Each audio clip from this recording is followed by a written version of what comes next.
Merci, Monsieur le Président. C'est un honneur de prendre parole virtuellement en Chambre aujourd'hui pour revenir sur une question qui a été posée le 14 novembre alors que la COP27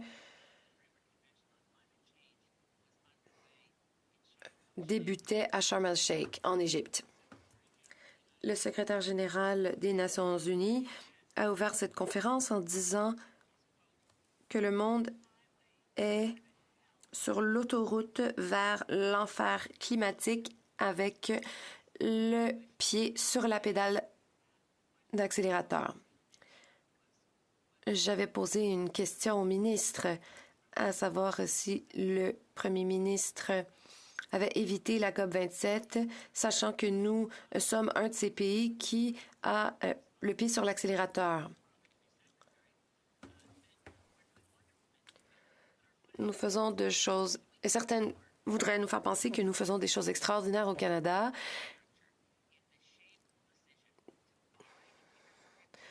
Le gouvernement a pris une décision honteuse lorsqu'il a acheté l'oléoduc qui a coûté des milliards de dollars et qui menace les écosystèmes de la mer Salish, car il pourrait y avoir des fuites de bitumen dilué. Le secrétaire parlementaire a parlé de 100 milliards de dollars en financement pour lutter contre les changements climatiques et 9 milliards de dollars alloués au plan de réduction des émissions. Mais soyons honnêtes, cessons de prétendre que qu'en dépensant des milliards de dollars, nous allons protéger nos enfants et nos petits-enfants d'un avenir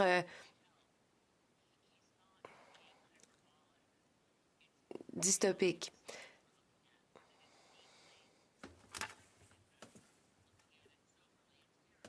C'est terrifiant de voir ce qui nous attend. Le dernier rapport du GIEC disait bien que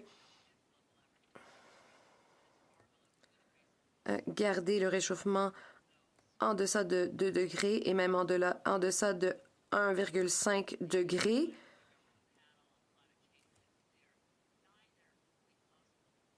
eh bien, ce ne sera pas possible selon le GIEC, à moins que les émissions de GES atteignent leur paroxysme et ensuite chutent rapidement avant 2025. Nous sommes en 2023 et donc nous avons moins que de 24 mois pour veiller à ce que les émissions mondiales atteignent leur sommet et ensuite chutent considérablement. Le gouvernement canadien continue de prétendre qu'en dépensant de l'argent, ils peuvent distraire les Canadiens du fait que le gouvernement dépense 8 milliards de dollars en subventions par l'entremise du captage et de l'entreposage du carbone qui, partout dans le monde, s'est avéré très dispendieux et inefficace. Nous dépensons aussi des millions de dollars en énergie nucléaire qui n'est pas une solution à la crise climatique. Selon le directeur parlementaire du budget, nous avons versé 21 milliards de dollars dans l'oléoduc Trans Mountain. Ce gouvernement dépense davantage d'argent pour accélérer sur la voie de la crise climatique. L'honorable secrétaire parlementaire. Merci, Monsieur le Président.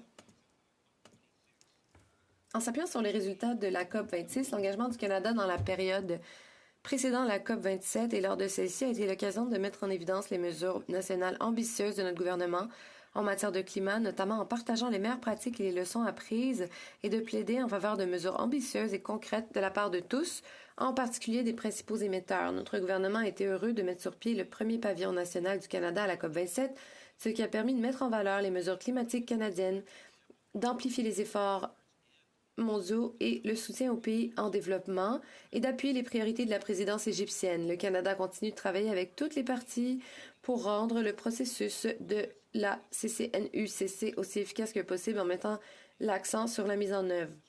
Monsieur le Président, il est indéniable que les impacts d'un climat changeant constituent une menace sérieuse et importante non seulement pour notre santé, mais aussi pour l'économie canadienne. Je suis d'accord avec l'honorable député que le Canada et en fait toutes les nations du monde doivent intensifier leurs efforts pour décarboniser leurs économies afin de réduire les émissions de gaz à effet de serre et d'éviter les pires répercussions des changements climatiques. C'est pourquoi, depuis son arrivée au pouvoir, notre gouvernement a pris des mesures audacieuses et décisives en présentant des lois environnementales rigoureuses et en mettant en place des règlements qui plafonnent les émissions et mettront le Canada sur la voie de l'élimination nette des émissions d'ici 2050.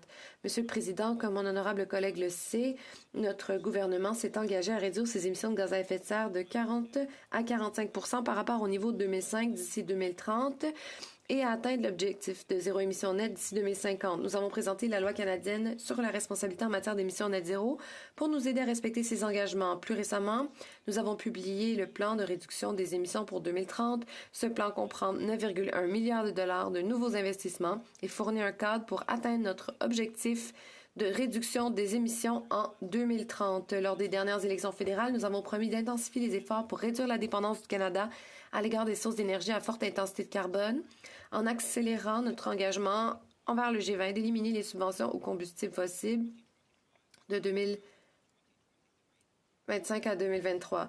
Nous avons investi plus de 120 milliards de dollars